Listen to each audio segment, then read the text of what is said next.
Sila kelima itu adalah melatih diri agar tidak mabuk. Tapi dalam kehidupan sehari-hari umat Buddha, kadangkala bohwat, harus minum sedikit. Contohnya apa? Anda berbisnis dengan orang Tiongkok. Anda dikasih pegang satu tangan produk dia. Satu Indonesia, Anda satu tangan. Hebat enggak? Lalu dia tuangin Anda ciu. Nah, cobalah Anda nggak minum. Cobalah Anda nggak minum. Dia koyak kontraknya. Betul? Anda harus bagaimana? Nah, lim tampuk, eng siu peng iu. Gitu ya.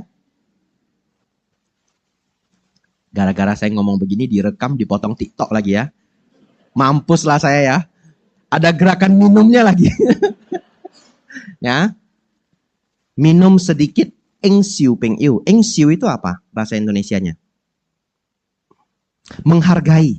Ya. Di beberapa culture itu untuk menghargai persahabatan. Tapi saya pernah ceramah begini, saya ditegur umat. Ya, saya ditegur umat. Tapi kenyataannya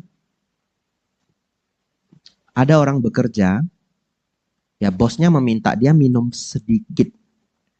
Kadangkala sampai lu lim tampuk pun bea eng siwa gitu. Ya, sedikit aja kamu nggak bisa. Jadi problem besar. Baik, Anda silahkan mau ikut jawabannya siapa ya. Yang bante setetes pun tidak boleh. Satu lagi yang untuk culture, penghargaan, gak apa-apa. Ya, Anda terserah Anda ikut siapa. Kalau Bante pribadi ikut siapa? Saya ikut Bante Damaudo Mahatera. Karena saya belajar dari beliau. Dan menurut saya jawaban beliau masih logis. Ya, karena Anda mungkin tidak pernah terperangkap di keadaan kalau nggak minum beneran nggak bisa. Beneran nggak bisa. Baik. Tapi yang menjadi problem adalah mabuk. Sekarang suka nanya saya, kalau mabuk kenapa, buruknya apa? Oh, buruk sekali. Anda cek nanti di Google. Ada nggak orang membunuh orang tanpa sadar karena mabuk? Cek, pasti ada. Ya, mohon maaf, bukan hanya membunuh, kejahatan lainnya. Nggak sanggup saya omongkan. Ya, Anda paham sendiri. Ya. Begitu banyak kejahatan bisa terjadi kalau kita lost control. Bisa bunuh orang loh.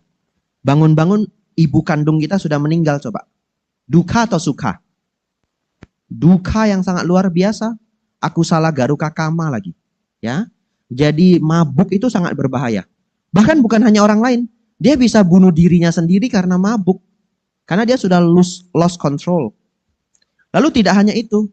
Orang kalau sudah mabuk, dia bisa ceritain rahasia dia tanpa dia sadari. Bangun-bangun, hidupnya sudah hancur. Jadi kalau bertanya mabuk bisa, emang mabuk bahayanya apa? Sangat berbahaya. Sangat berbahaya. Oleh karena itu, mabuk itu sangat bodoh. Bodoh itu adalah kebalikan dari bijaksana. Ya, mau kesenangan singkat, hancurnya panjang. Kalau bijaksana sulitnya singkat, manfaatnya panjang. Ini namanya bodoh. Oleh karena itu Bapak Ibu Saudara, tolong ya, jangan mau mabuk. Jangan mau mabuk. Kalau Bapak Ibu yang sanggup untuk berpikir, saya minum sedikit pun gak mau Bante, 2 jempol. Betul ya? Saya kasih 2 jempol. Anda silakan pilih versi yang Anda mau. Saya kasih 2 jempol. Yang bohwat, ai eng siu peng iu. Nah, Anda pakai ceramahnya Bante Damaudo. Ya, itu yang terbaik yang bisa saya sampaikan. Kalau kerugian yang lain Bante, oh, liver bisa rusak. Ya, sirosis hati. Saya dulu punya teman. Aduh, ini direkam lagi ya. Nggak apa-apa lah, udah lama nggak ketemu ya. Saya dulu punya teman, seneng banget minum. Ayahnya sendiri meninggal karena sirosis hati, tapi tetap tidak mau bertobat. Anda tahu, pulang dari klub itu jam 4 pagi, jam 4.30 barangkali. Dalam keadaan mabuk dia bawa motor, itu bodohnya double. Mabuk itu kebodohan, sudah mabuk bawa kendaraan, kebodohan. Ya, kebodohannya double. Anda tahu apa yang terjadi? Dia naik motor begitu pedenya sambil mabuk, loncat ke Sungai Sampali. Anda yang pernah ke Medan mungkin tahu Sungai Sampali. Buar masuk sama motornya. Masuk ke sungai Bapak Ibu Saudara. Ya, hebatnya tidak meninggal. Nah, masuk ke sungai dia tidak meninggal. Itu hebatnya. Tapi saya lebih kagum lagi. Lebih hebatnya lagi apa? Setelah itu masih mabuk lagi. Nah, itulah manusia. Aneh banget. Bandelnya minta ampun ya. Ya, terima kasih banyak pertanyaan Saudara Suka. Ya, jawabannya mabuk itu sangat banyak bahaya. Ya, terima kasih pertanyaannya. Ada yang nggak puas silakan direspon. Kalau tanya saya boleh minum, saya ulang lagi dari awal. Ya, betul ya? Boleh minum Bante, saya harus ulang lagi dari awal. Karena tidak semua jawaban boleh dijawab secara langsung. Nah, ngerti ya? Nah, tidak semua jawaban bisa dijawab secara langsung. Nah, itulah jawaban terbaik ya. Cie-cie ya. Silahkan yang lain. Ya, silahkan.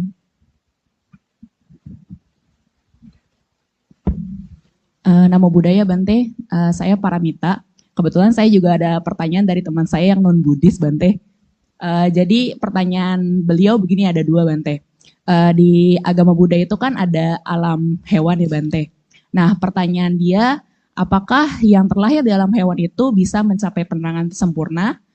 Saya takut salah menjawab sih Bante, jadi saya butuh insight juga dari Bante kan. Yang kedua itu, jika memang tidak bisa, bagaimana supaya yang di alam hewan ini bisa setidaknya terlahir di alam yang tinggi, mungkin di alam manusia, supaya dia bisa mencapai penerangan sempurna gitu Bante. Terima kasih. Ya, terima kasih ya. Saudari Paramita. Nah, jawabannya hewan tidak bisa mencapai kesucian di alam binatang. Ya. Itu jawaban terbaik sesuai suta. Tapi kalau nanti jawabannya tidak dari suta, barangkali kita bisa menemukan cerita binatang yang bijaksana. Tapi itu tidak dari suta. Apa bedanya? Agama Buddha itu sudah 2600 tahun. Kita harus mengerti bahwa banyak sekali cerita tambahan itu bukan dari Sang Buddha. Ya, dalam artian setelah Sang Buddha wafat, muncul legenda-legenda India, muncul kitab-kitab baru, ya, dan itu mengubah ajaran Buddha. Tapi orang juga menganggap itu adalah ajaran Buddha. Padahal yang Buddha ajarkan cuma segini, ibaratnya begitu. Anda tahu Te Ching, tahu Te Ching, kitab Taoisme. Saudara-saudari tahu nggak penemu Tao itu siapa? Lao Tzu, anak tua. Ya, Lao Tzu itu nama beliau. Beliau hanya nulis satu kitab, namanya Tao Te Ching. Kitabnya Anda bisa cari di Gramedia. Ya, kitabnya cuma setipis ini. Buku tulis biasa, buku tulis kecil, ya. Ini ukuran apa? A5 ya. Ukuran lebih kurang A5, setipis ini. Mungkin cuma 90-80 halaman mungkin. Itulah kitab Tao Te Ching. Tapi setelah beliau meninggal, Anda pergi ke perpustakaan agama Tao. Satu perpustakaan bukunya. Ngerti? Sama seperti agama Buddha. Yang Sang Buddha turunkan ajarannya, kalau dikitabkan itu cuma segini. Tapi kitab terus bertambah. Buktinya apa Bante kitab terus bertambah? Buktinya apa? Sederhana sekali. Apa bedanya Theravada dengan Mahayana? Apa beda Mahayana dengan Tantrayana? Buku yang dibaca. Tanda tanyanya adalah, kok yang dibaca bisa berbeda? Kan gurunya sama. Logis? Itu karena ada buku tambahan, ya. Oleh karena itu, kalau dari kitab yang memang diajarkan Sang Buddha, binatang itu tidak bisa mencapai kesucian. Ya. Tapi kalau Anda dengar ada binatang mencapai kesucian, Anda cek. Biasanya itu kitab tafsir. Ya, biasanya itu kitab tafsir. Di Theravada namanya Atakatah. Kitab tafsir ditafsirkan lagi, namanya Tika. Yang sudah kitab tafsir ditafsirkan namanya Tika, ditafsirkan lagi, namanya Anutika. Ya, jadi saya tidak tahu buku di level apa yang dibaca. Lanjut. Jadi kita sudah fix jawabannya. Binatang tidak bisa mencapai kesucian. Kalau tidak percaya, ambil dogi 1 ekor yang IQ-nya paling tinggi. Cari dogi yang IQ-nya paling tinggi. Ya, apa Bante dogi yang IQ-nya tinggi? Poodle IQ-nya cukup tinggi.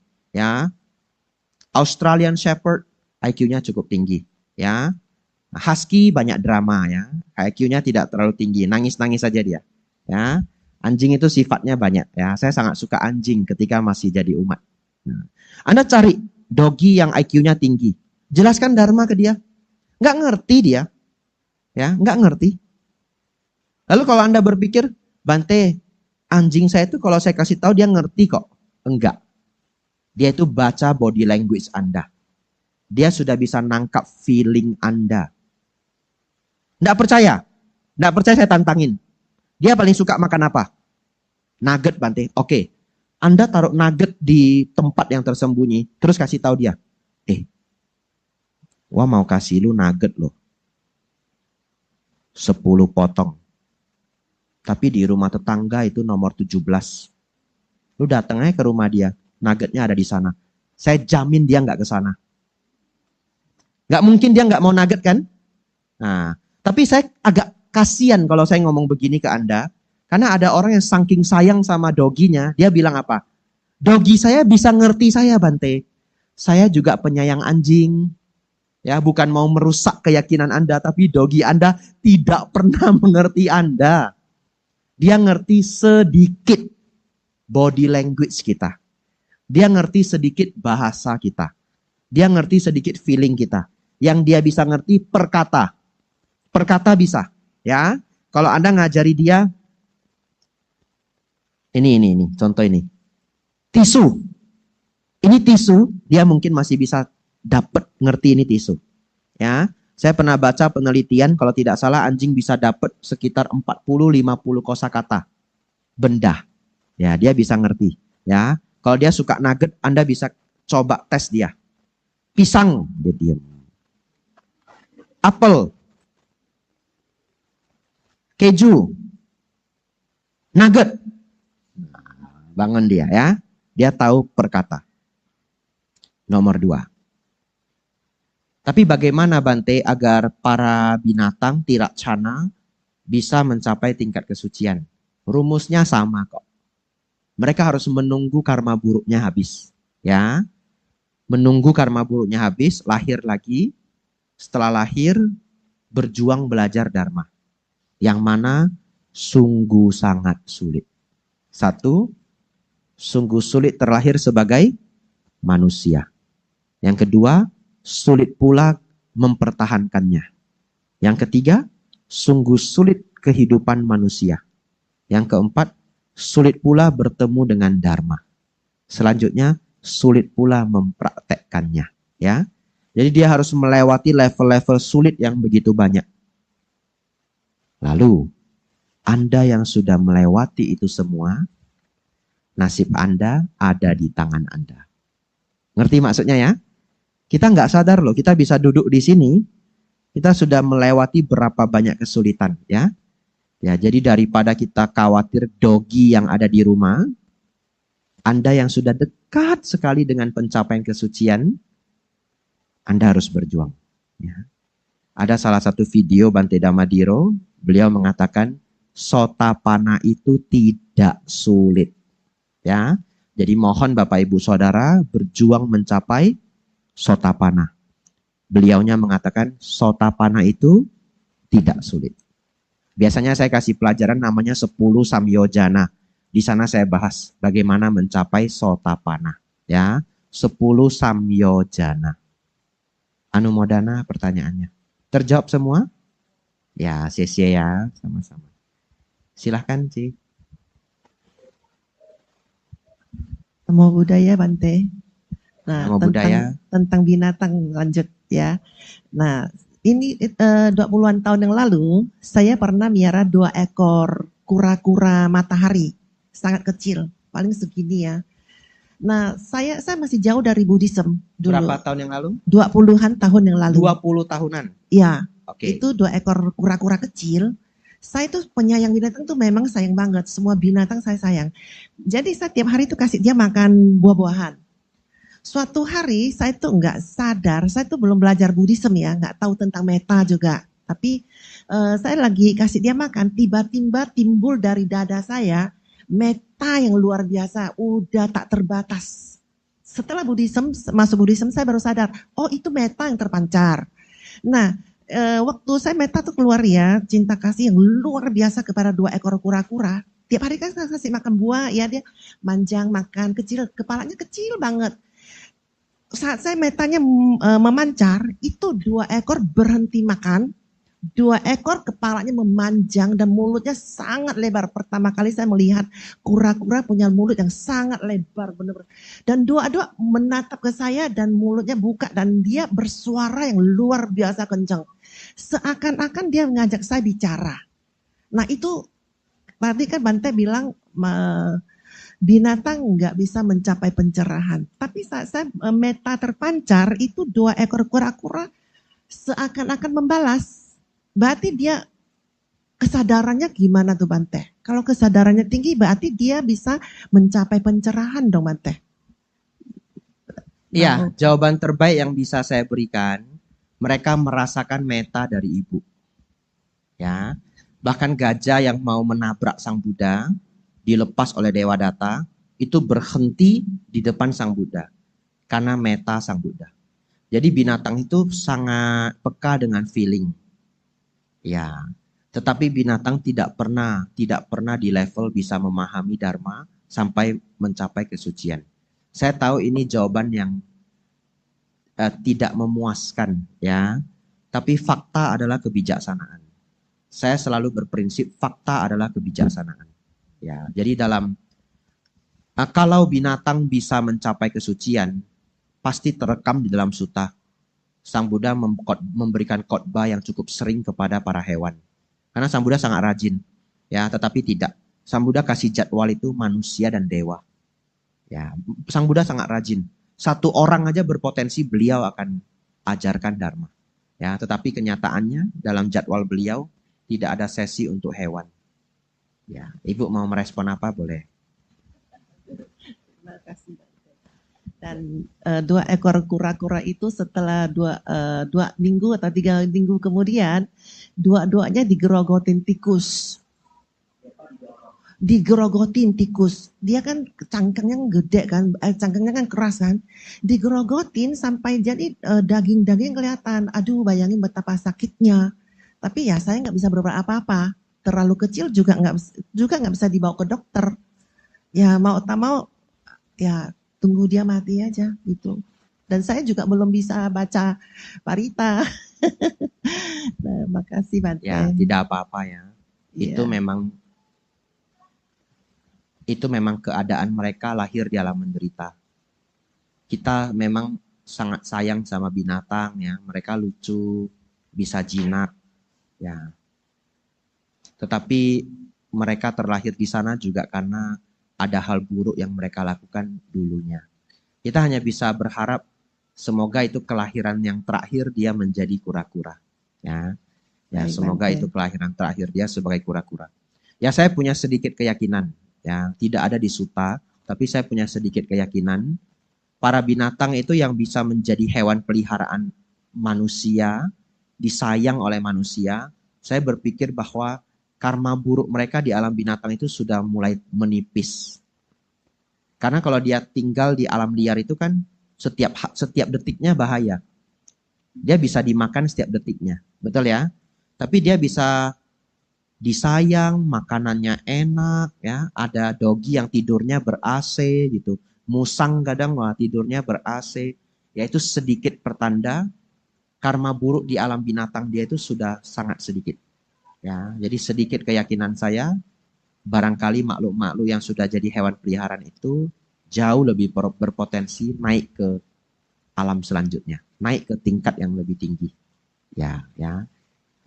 Begitu, Bante, Bu. lanjut lagi Bante tentang binatang. Ya. Anak saya sekarang kan miara seekor anjing kecil sangat lucu. Dia sampai tidur juga bareng anjingnya.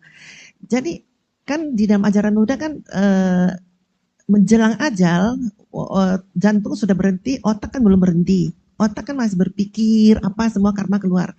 Jadi seseorang yang sangat mencintai anjingnya, dia meninggal misalnya seseorang yang sangat mencintai anjingnya luar biasa. Waktu dia mau meninggal, otaknya cuma mikirin anjingnya terus.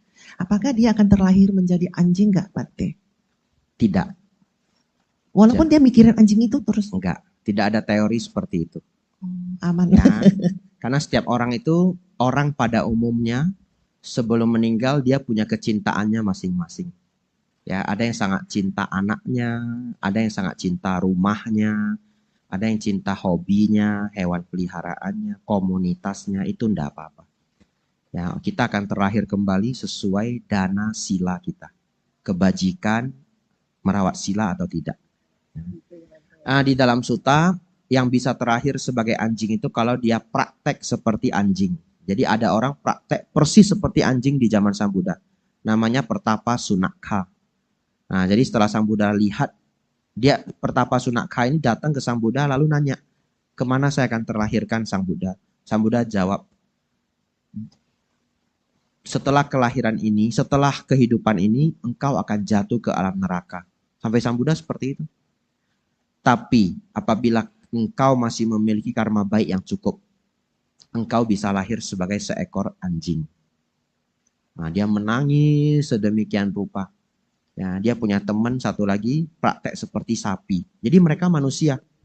Beneran kayak anjing, nggak pakai pakaian juga. Satu lagi beneran kayak sapi. Ya, lalu Sang Buddha memberitahu mereka berdua, kelak mereka berdua akan lahir di alam neraka.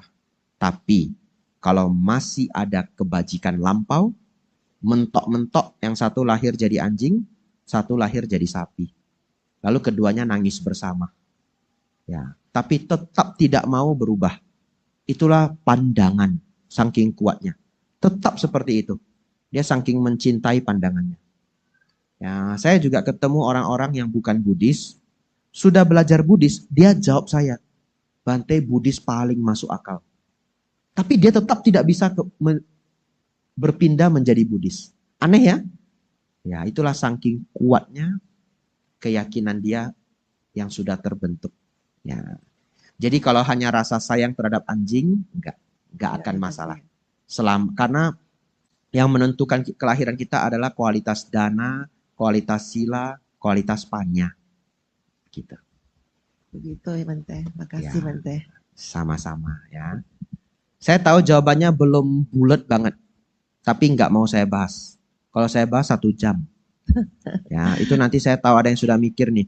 Bagaimana dengan pikiran terakhir sebelum meninggal, Bante? Saya tahu apa yang Anda pikirkan ya. Nggak ada waktu, skip ya. Cici silakan. Oh, dikasih kopi biar lembut.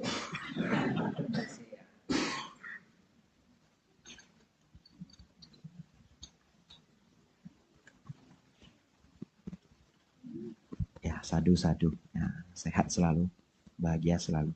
Silakan. Ya, Ya. Wandami Bante, Ya. perkenalkan saya Agustini, saya dari Jakarta. Agustini. Agustini.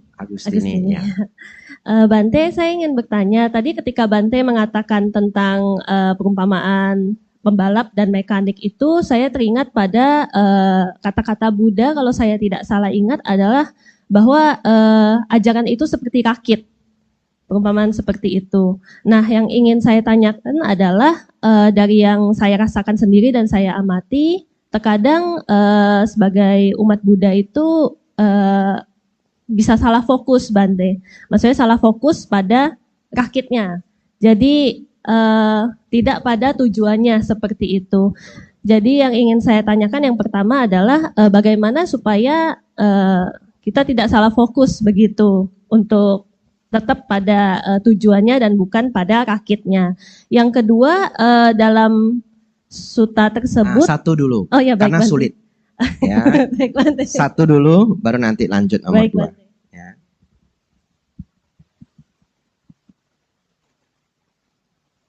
Habis minum kopi, otaknya makin kinclong nanti ya. Tapi kopi itu untuk bereaksi 1/2 jam. Jadi 1/2 jam lagi saya baru jawab ya.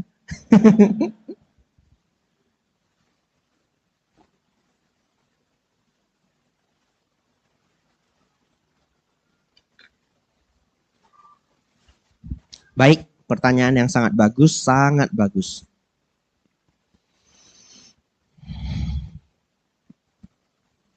Yang pertama, Sang Buddha mengatakan, lihatlah Dharma seperti rakit yang digunakan untuk menyeberangi sungai. Tapi apakah ada, Bante, orang yang tidak seperti itu? Nah, jawabannya ada. Maksudnya apa? Kalau Dharma sebagai rakit, setelah menyeberang rakitnya ditinggal. Itu yang pertama. Yang kedua, kalau Dharma sebagai rakit, tujuan rakit apa? Menyeberang. Rakit itu bukan barang koleksi, betul? Jadi kalau rakit itu lecet, marah enggak? Ya biar aja. Ngerti ya? Rakit itu lecet, ya apa boleh buat. Rakit memang bisa lecet, karena rakit digunakan untuk menyeberang.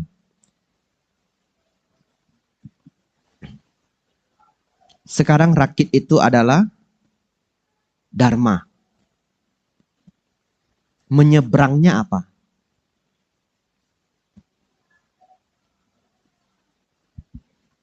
Kalau rakit itu Dharma, menyeberangnya adalah mengurangi dosa, loba, moha. Setuju? Ya, semua praktek Dharma itu mengurangi dosa, loba, moha. Kalau rakit menyeberang, tiba di pantai seberang. Menyeberangnya adalah mengurangi dosa, loba, moha. Oke? Tibanya adalah lenyap dosa, loba, moha. Jadi menyeberang ini adalah prosesnya. Setengah jalan namanya sakadagami. 3/4 jalan namanya anagami. Tiba namanya arahat. Baik. Kalau rakit itu untuk menyeberang, Dharma adalah untuk mengurangi dosa, loba, moha. Sejauh ini setuju? Lumayan ya, lumayan setuju. Baik. Ada orang yang keliru. Malahan karena Dharma dia marah. Ya, malahan karena Dharma dia jadi serakah. Malahan karena Dharma dia jadi sombong. Contoh, ya, anak-anak ribut enggak apa-apa. Ya, namanya adik-adik. Bapak Ibu jangan fokus. Anak-anak biar aja, enggak apa-apa. Saya tidak pernah terganggu suara anak-anak. Ya, mereka mau datang ke wihara aja kita udah happy. Ya, ya enggak apa-apa. Kadang-kadang adik-adik itu bosan juga. Lanjut ya. Contoh. Sang Buddha meminta saudara-saudari semua, bisa, lewat sini juga boleh.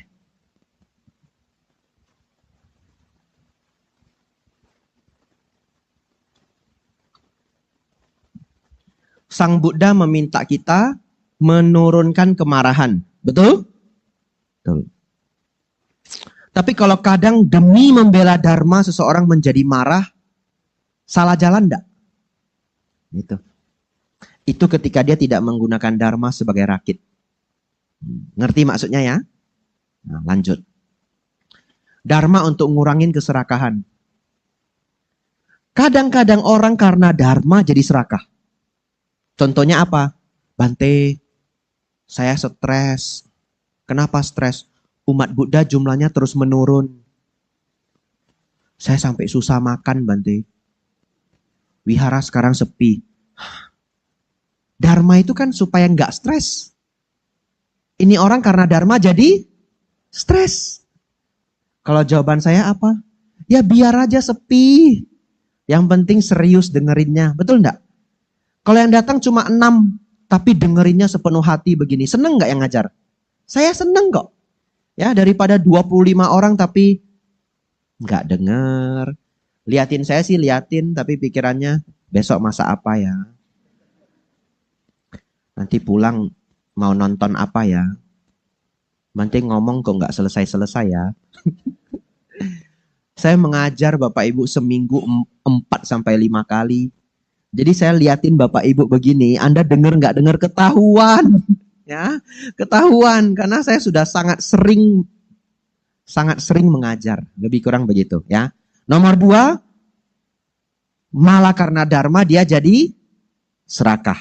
Serakah kawannya gelisah. Lanjut, ada enggak setelah dharmanya tinggi sombongnya minta ampun ada? Ada juga. Itu yang keliru. Ya, tidak menggunakan dharma seperti halnya rakit. Lebih parah lagi, ada yang rakitnya dia gendong. Bukan untuk menyeberang, rakitnya dia gendong. Kalau rakitnya dia gendong, apa maksudnya? Karena dharma hidupnya jadi susah. Ya. Contoh bagaimana maksudnya? Ribut terus di rumah. Kenapa? Nggak ngurusin rumah. Ngurusin wihara tok. Itu juga keliru. Anda baca Anguttara Nikaya. Sang Buddha meletakkan berdana ke para biku, berdana ke kami para biku, urutan 11. Urutan 1, 2, 3, 4, 5 itu apa? Saya nggak hafal persisnya. Tapi urutan pertama, istri dan anak. Kalau yang laki-laki. Ya, berarti kalau yang perempuan, suami dan anak. Itu number 1. Nomor 2-nya apa? Orang tua. Ke orang tua nomor 2, Bante. Mungkin karena zaman itu orang tua banyak anak. Di nomor 2 kan aja hidup. Ngerti ya? Di nomor 2 kan aja hidup sudah layak. Lalu nomor 3 apa? Yang deket-deket semua. Ya, saudara dekat. Bahkan yang nomor 4 atau nomor 5 itu adalah pembantu di rumah. Sang Buddha itu sangat bijaksana. Orang yang deket dijaga dulu. Baru saudara, baru teman. Ya, teman baik, saudara jauh, teman jauh, dan yang lainnya. Kami biku urutan 11. Kalau Anda merasa dekat dengan Bante Damadiro, merasa dekat dengan saya, paling mentok saya naik level jadi teman baik. Betul ya? Jadi kalyanamita itu udah paling mentok. Ya, nggak bisa lebih dari itu. Oleh karena itu Bapak Ibu, yang dijaga siapa dulu? Keluarga. Ya, yang dijaga keluarga dulu. Ya, masak yang enak, orang tua dulu. Ya, kalau rumahnya nggak jauh, anterin. Ya, masak yang enak, suami. Setiap hari masak yang enak, makanan favorit Bante A, Bante B. Amsyong suaminya. Ya, ya, Bante urutan 11. Baik. Lanjut. Belum bosan ya? Baik.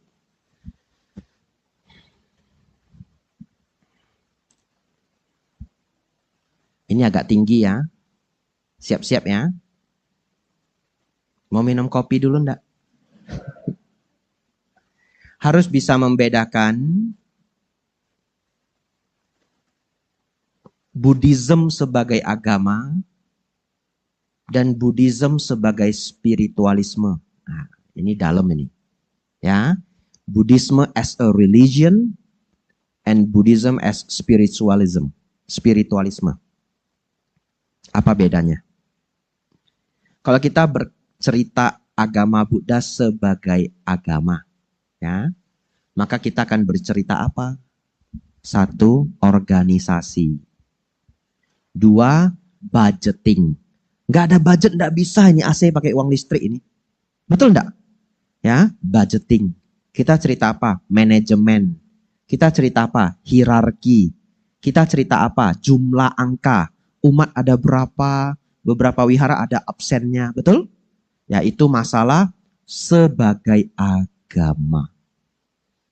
Kenyataannya, ketika Sang Buddha masih hidup, beliau hanya fokus satu hal. Spiritualisme. Yang fokus ke bidang agama adalah murid-murid beliau setelah beliau wafat. Ya, yaitu Bapak Ibu Saudara semua. Yang jadi pengurus wihara, yang pakai, ini baju patria ya.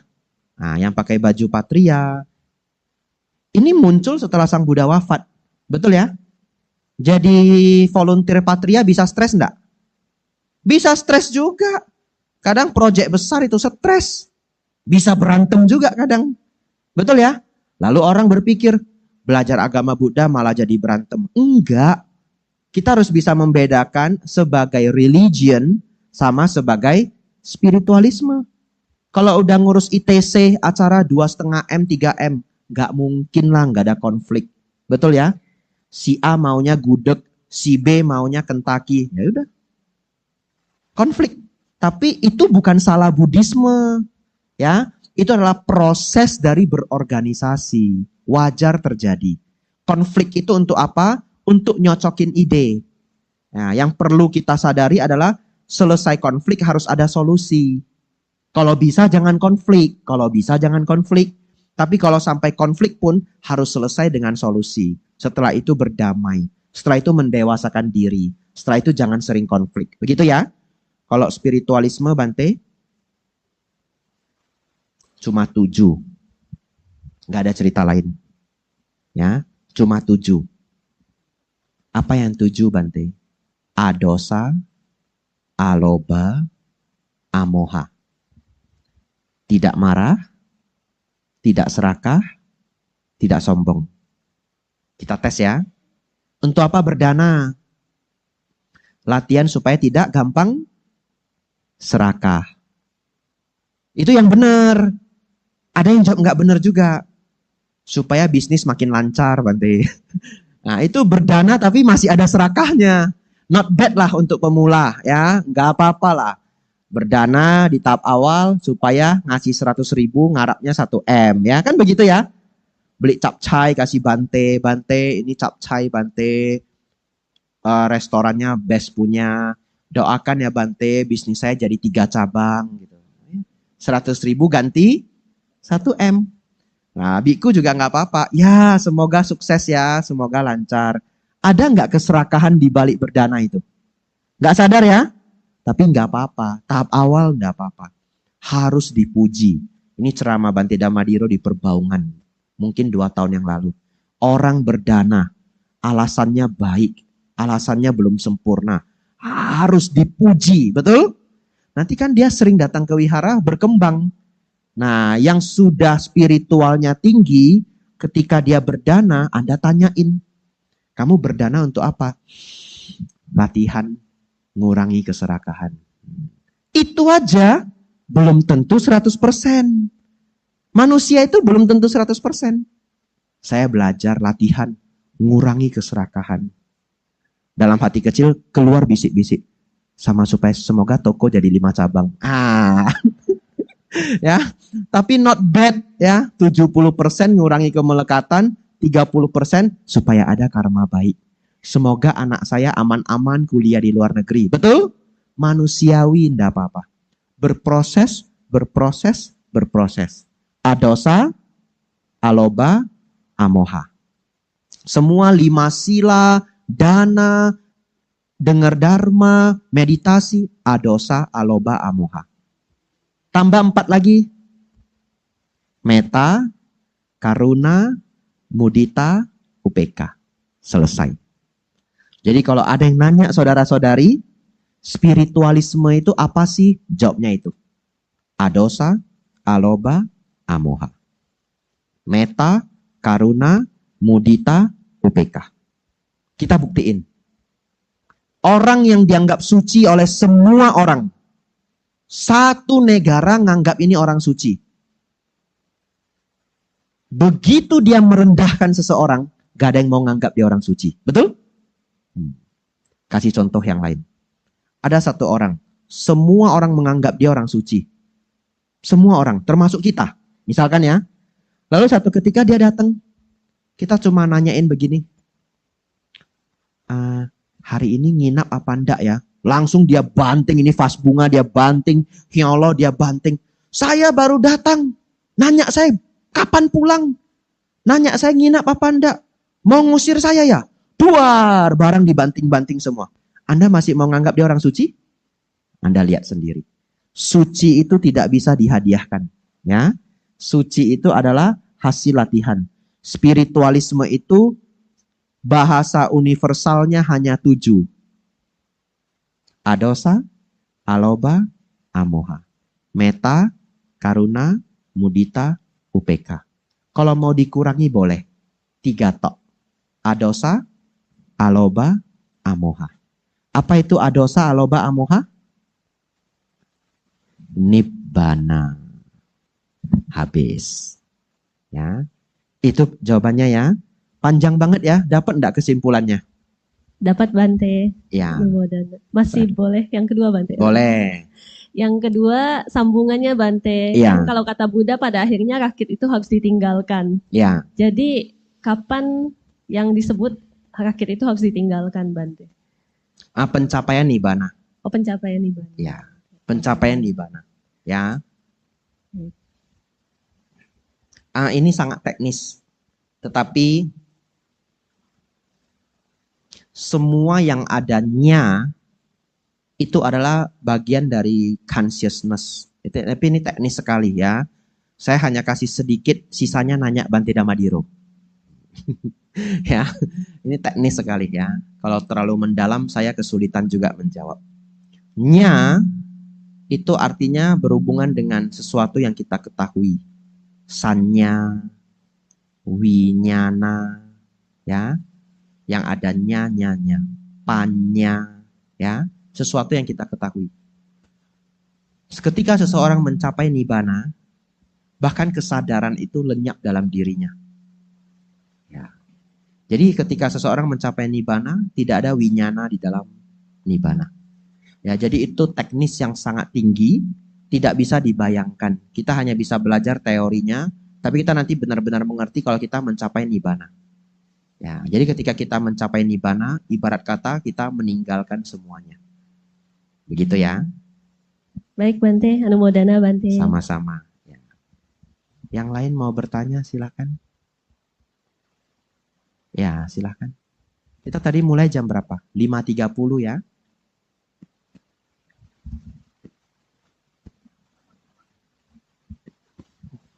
Selamat sore Bante, Namo Buddhaya. Namo Buddhaya.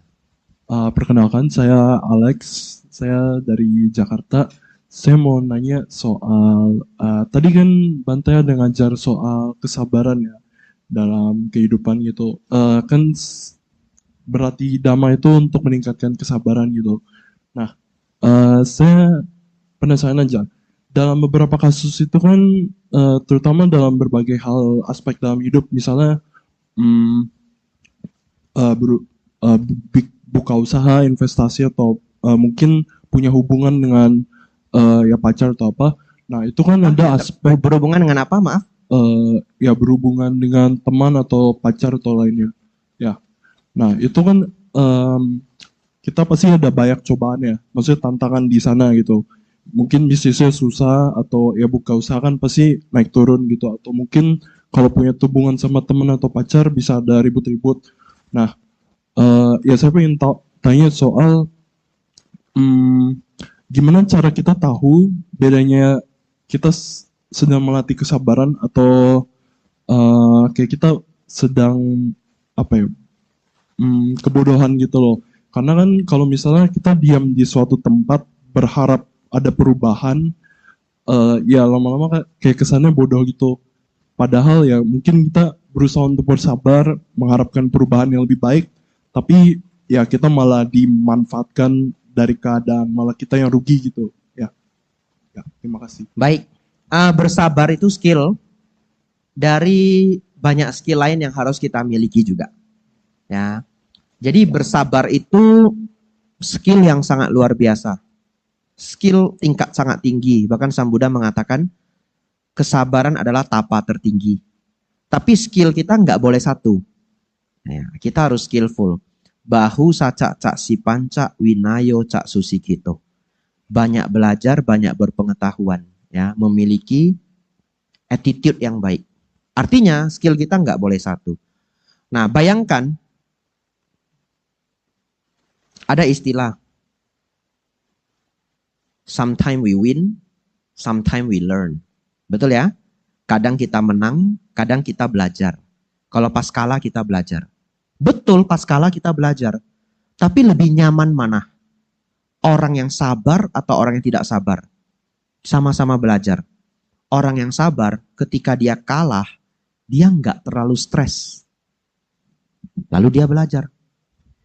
Orang nomor 2, dia nggak punya kesabaran. Dia stres banget. Pulang marah-marah, susah makan, ya, jadi kurus, minum obat tidur. Akhirnya dia belajar juga. Oke lah, kita happy ending. Akhirnya keduanya belajar. Yang mana yang lebih bagus? Si A. Karena skill dia 2. Ya, sometimes we win, sometimes we learn. Keduanya learn. Tapi yang si A sabar, si B tidak sabar. Jadi kesabaran itu adalah salah satu skill dari sekumpulan skill kita. Yang mana kalau ada, selalu lebih baik untuk hal apapun. Lalu pertanyaan yang tadi adalah, bagaimana kalau cuma sabar aja, tapi nggak melakukan apa-apa? Itu artinya dia nggak punya skill lain untuk grow, betul ya? Ya, itu juga lebih baik daripada sudah nggak sabar, nggak belajar apa-apa juga, ngerti? Ya, ini membuktikan bahwa kualitas sabar itu selalu poinnya nambah. Si A sabar, tapi nggak berubah. Dia hanya nerimo, tapi dia nggak berubah. Udah 10 tahun masih begitu. Kamu ditindas begini, kamu kenapa nggak pergi aja dari tempat ini? Kenapa nggak cari pekerjaan baru? Kenapa kamu nggak mikir untuk belajar skill baru? Nggak apa-apa lah, sabar. Tapi si B nggak kemana-mana juga. Nggak cari pekerjaan baru, nggak nyari skill baru, nggak kemana-mana juga. Tapi nggak sabar. Apa yang dia lakukan? Setiap pulang, lukain diri sendiri. Betul? Setiap pulang, jambak diri sendiri. Mukul-mukul dada sendiri. Barangnya dia rusak-rusain. Karena dia nggak sabar. Dia menderita. Kendati pun tidak berubah. Jadi tidak growth itu adalah lack of another skill. Dengan adanya kesabaran selalu memberi poin besar dalam semua tindakan kita. Ya. Jadi orang ini sudah sabar, dia sudah punya skill sabar, dia jadi anti-fragile. Nah, tidak rapuh. Kuat, ada bukunya anti-fragile, ya, yang nulis Nassim Taleb. Nah, kalau yang hafal beruntung, ya. Orang sekarang nggak mau baca, maunya scroll TikTok. Betul ya? Tapi semoga yang di sini tidak, ya. Nassim Taleb anti-fragile. Nah, bayangkan dia punya kesabaran tingkat tinggi. Tahu enggak? Sesulit apapun keadaan kita, kalau kita punya kesabaran tingkat tinggi, ditambah growth mindset, ditambah mau menabung, itu tidak terkalahkan. Menabung itu bukan uang kok. Yang saya sebut menabung itu misalkan menabung skill. Contoh ya, dia nggak sekolah. Entah bagaimana ceritanya dulu nggak disekolahin. Orang tua angkatnya benci sama dia. Dia lahir orang tua sudah nggak ada, yatim piatu, diasuh orangnya benci sama dia. Nggak disekolahin. Cuma sampai kelas 4 SD. Akhirnya umur 18 diusir dari rumah. Kerja di restoran. Susah ya hidupnya ya. Deal ya. Dengan kesulitan, diremehkan orang, direndahkan orang, gaji kecil, hidup susah. Akan ada banyak respon. Ya, ada yang menjambak diri sendiri, ada yang menyalahkan dunia. Tapi di antara begitu banyak orang, pasti akan ada satu orang berkualitas. Dia berpikir apa? Saya bisa mengubah ini. Kesabaran adalah tapa tertinggi. Dia sabar. Dia sabar. Dia baik sama chefnya. Dia bilang sama chefnya, boleh nggak ajarin saya masak? Saya bayar juga rela. Lalu chefnya bilang boleh, tapi bayarlah, fair. Oke, dia bayar. Dia makannya hemat. Setiap hari makan di restoran menu yang sama. Kalau makan di restoran gratis, makannya menu yang sama. Ya, uangnya dia tabung. Setiap weekend dia datang ke rumah chefnya, bawain bahan makanan yang harus dibeli. Itu sebagai bayaran chefnya. Jadi dia bawa menu makanan, disuruh beli apa aja dia harus beli, ya. Dia bawa ke rumah chefnya, masak bareng, diajari ilmu masaknya, tapi bahan makanan nggak boleh bawa pulang. Itu bayaran dia untuk chefnya. Dia lakoni dengan penuh kesabaran. 3 tahun aja, dia bisa jadi asisten chef. You see? Ngerti ya?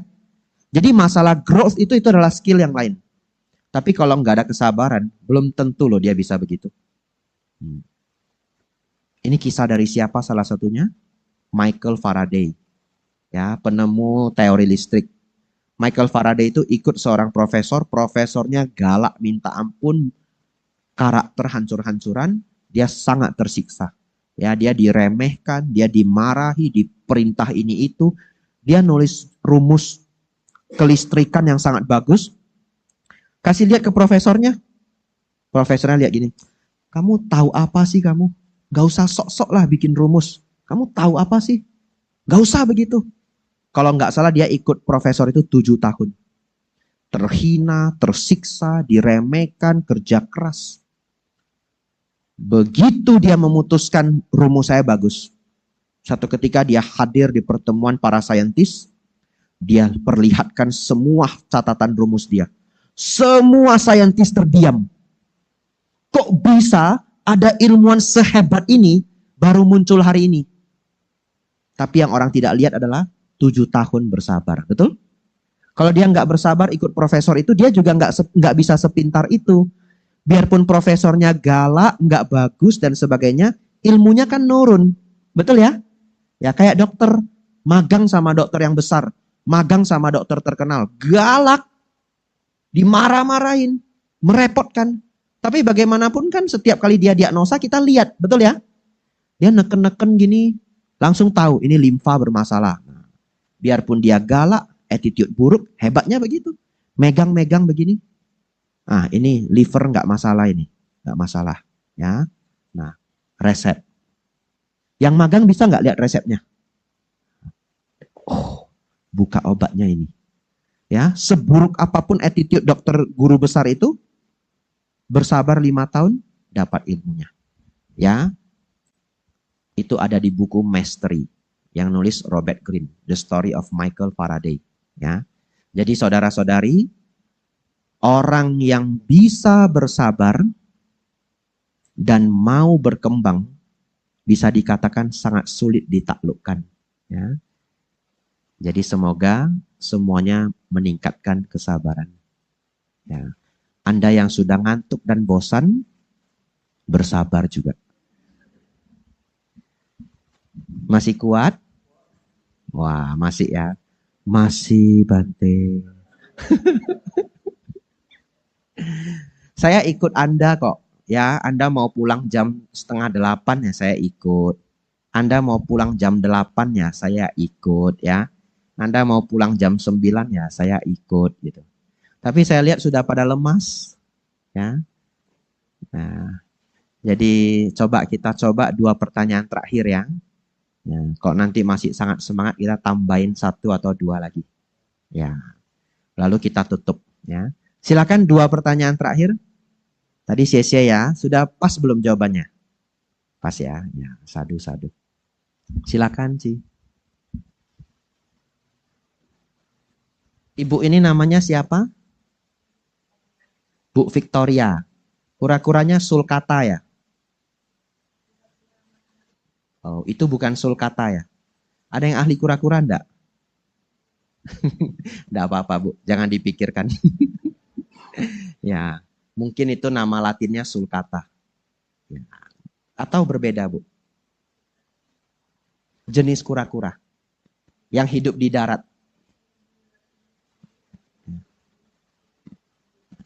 I see, ya. Nanti kita cari ya. Ya, sia-sia. Ibu silakan.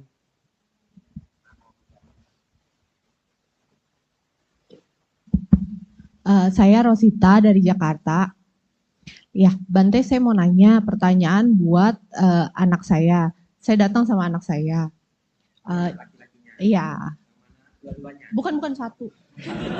Saya ketuaan kalau yang ini anak saya. Kenapa? Kalau yang ini anak saya ketuaan. Oh ya. Satu-satu. Saya nggak pintar memprediksi umur, jadi Ibu jangan khawatir. Sebentar ya, kita setel dulu.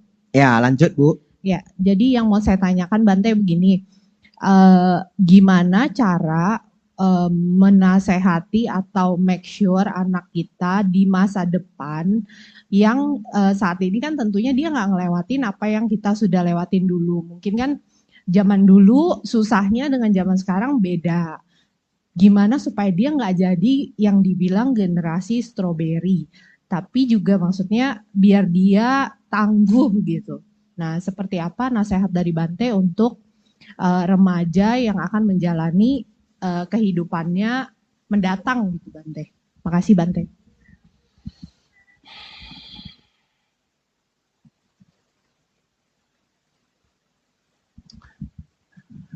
Saya tidak tahu pasti ya, karena saya sudah tidak berhubungan sama sekali dengan anak-anak yang di bawah umur 20. Nggak ada. Jadi sekarang anak umur 17, 16, 15, saya nggak tahu loh. Karakter mereka kayak jadi gimana, saya nggak tahu. Ya, karena saya setiap hari lebih banyak berurusan dengan orang yang umurnya di atas saya. Ya, tapi begini. Teringat saya dua hal. Ya, pasti yang namanya cara itu lebih dari dua. Tapi yang saat ini teringat saya adalah dua. Yang pertama, menambah wisdom dia. Ya, menambah wisdom dia. Bagaimana caranya? Menurut saya, salah satu yang paling efektif itu adalah diceritakan. Saya menyarankan otak manusia itu tidak suka diomeli. Otak manusia itu sangat suka mendengar story.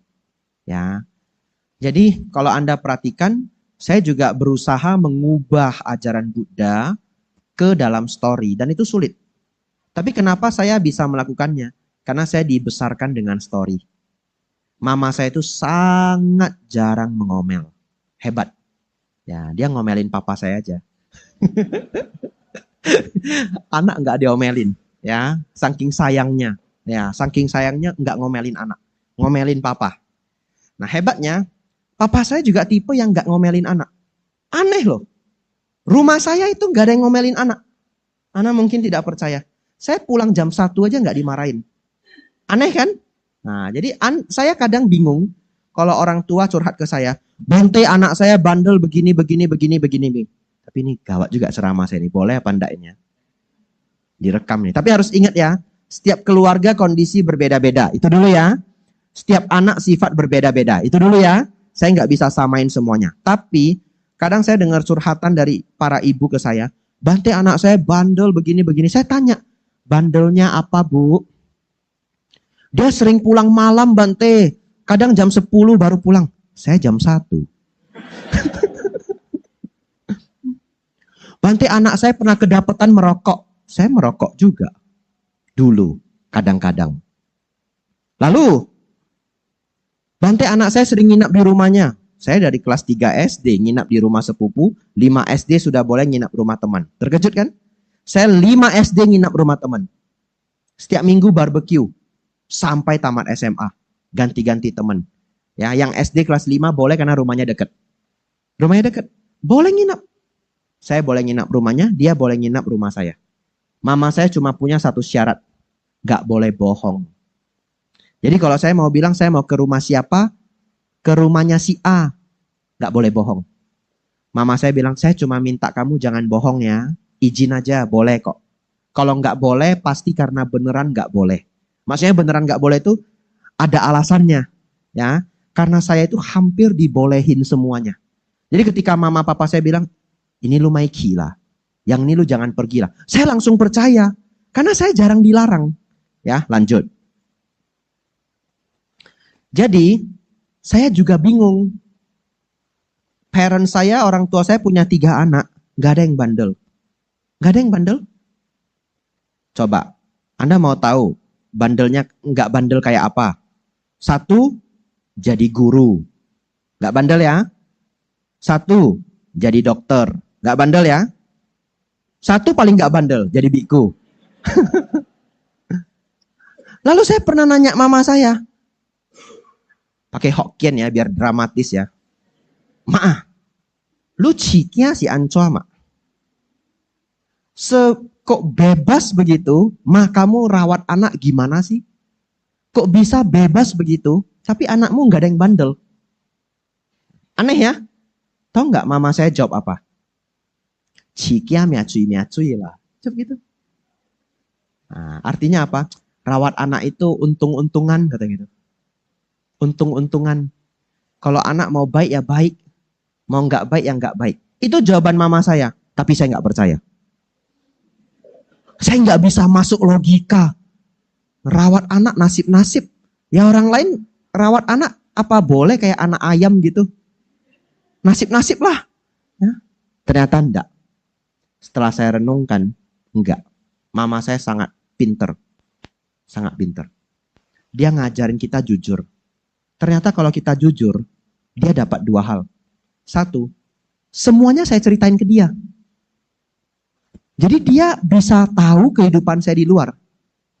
Karena saya jarang banget dimarahin, jarang banget.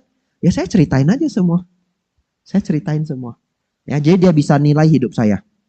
Yang kedua, mama saya selalu menasehati dengan story. Itu ilmu dia. Mama pakai story, papa pakai story. Saya kasih contoh the power of story ya. Kekuatan dari story. Dulu saya suka balap motor. Suka banget balap motor. Nggak usah ceritalah kaki saya udah habis-habis ini ya. Udah habis-habis ini kaki saya. Ya. Saudara-saudari, papa saya itu stres juga saya naik motor balapan. Dia stres. Tapi papa saya punya prinsip. Anak laki-laki nggak bisa dilarang. Itu prinsip papa saya. Mungkin dulu dia juga nggak bisa dilarang. Betul ya? Jadi, papa saya pakai pendekatan yang aneh. Tapi dia berhasil. Saya ulangi ya, setiap keluarga berbeda ya. Anda yang masih jadi anak, jangan protes mamanya gara-gara saya ya. Dan Anda yang jadi orang tua, jangan niru semua orang tua saya. Saya nggak tahu kenapa mereka sukses. Saya nggak tahu ya. Saya cuma bisa bilang setiap keluarga berbeda. Papa saya datang, dia bilang begini. Dek, kalau mau balap, motor harus fit. Bannya nggak boleh aus. Ban harus sering ganti. Rem nggak boleh rusak. Harus sering diservis. Sama hati-hati ditendang. Balapan itu bisa ditendang orang. Nah, berarti boleh nggak balapan? Nah, belum selesai. Ini mirip tadi ditanya. Jadi Bante boleh nggak minum? Ngerti ya? Nah, papa saya lanjut. Dia bilang begini, motornya sering diservis ya, rem dijaga. Kalau lu nggak ada uang, minta sama saya. Saya disponsori loh balap. Aneh ya? Lalu papa saya mulailah ilmu dia. Ini ilmu dia muncul. Dia cerita ini itu ya, saya lupa backgroundnya apa. Tiba-tiba dia nanya saya. Coba lu perhatikan. Orang-orang umur 40, 50 di jalanan balap enggak? Coba lu perhatikan. Enggak, Pak. Kenapa dia enggak balap? Orang umur 40, 50 kenapa enggak balap? Padahal acek-acek kadang umur 50 naik Vespa. Vespa itu kencang loh. Zaman saya kecil ya. Enggak tahu sekarang motor yang favorit apa. Vespa itu cc-nya tinggi. Lalu saya jawab, bolat Leo. Udah enggak ada tenaga. Papa saya bilang, apa nggak ada tenaga, tinggal gas aja kok. Betul ya? Nggak ada hubungannya sama ketuaan. Lalu dia bilang gini, karena sudah pernah jatuh. Atau lihat temennya jatuh. Dia jawab saya begitu. Nah, mulailah papa saya cerita. Wajar lah anak muda suka balap, wajar. Namanya baru dapat motor ya suka balap. Papa dulu juga begitu. Ya, beli itu. Tiger, nah, Honda Tiger. Papa balap juga. Oh keren. Motor saya bagus. Motor lu aja kalah. Saya dipanas-panasin begitu ya. Mulailah ilmu dia masuk. Tapi satu hari ya, balapan saya jatuh. Ini hancur semua. Luka semua. Saya pakai sarung 3 bulan. Nah itu. Setelah itu, gak mau balap lagi. Pakai sarung 3 bulan. Ya, hati-hatilah ya, hati-hati. Nah itu, habis. Dilarang nggak? Enggak, disponsori lagi. Ya, Anda mungkin terkejut loh. Di rumah saya, nggak ada yang namanya nyuri uang orang tua. Nggak ada. Dompet papa saya itu taruh di meja, semua anak boleh ambil. Hebat kan? Saya juga nggak ngerti. Bagaimana ilmu parenting papa saya itu saya nggak ngerti. Saya itu jajan itu unlimited. Aneh kan? Dari kecil begitu. Dompet papa itu selalu digeletain. Jadi kalau saya mau jajan tinggal tunggu papa pulang aja. Kalau dompet mama enggak. Disimpan sampai berlapis-lapis. Tapi saya tetap tahu dia simpan di mana. Ya, saya tetap tahu. Nah, kan nakal juga, saya curi juga uangnya. Dia enggak tahu ya. Kok dia enggak tahu Bante? Saya tidak serakah. Nyuri jangan 50.000. Nah, lihat pecahan apa yang paling banyak. Ah, dia enggak tahu nih. Ambil. Masih kecil ya, jangan ditiru ya. Ini kecil ini, SD ya, kelas 2, kelas 3 ya. Tapi udah besar ya udah enggak. Dan itu nyuri juga bukan karena jahat. Karena enggak sabar. Enggak sabar nunggu papa pulang. Karena dompet papa saya itu unlimited, anak boleh ambil.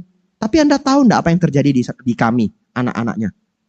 Kami malah enggak tega ambil banyak. Aneh ya. Jadi kadang saya mau ambil agak banyak. Biasanya saya ambil 1.000. Satu ketika saya mau ambil 3.000. Saya sampai kayak minta loh gitu. Pak, wakil sacengnya. Ambil 3.000 ya. Ambil loh. Memang untuk orang tua kerja memang untuk anak kok. Papa saya.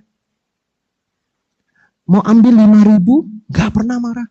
Malah dia nanya. Mau beli apa? Oh mau beli ini. Beli loh. Nah itu. Jadi saya gak ngerti. Kenapa kami gak bandel. Semoga Anda dapat inspirasi ya. Dan saya gak tahu bagaimana menerjemahkan itu. Baik, orang tua saya mengajari dengan story. Terakhir, saya punya sahabat baik, gak boleh sebut namanya. Papanya punya 4 anak laki-laki. 4-nya tidak ada yang bandel. Hebat ya.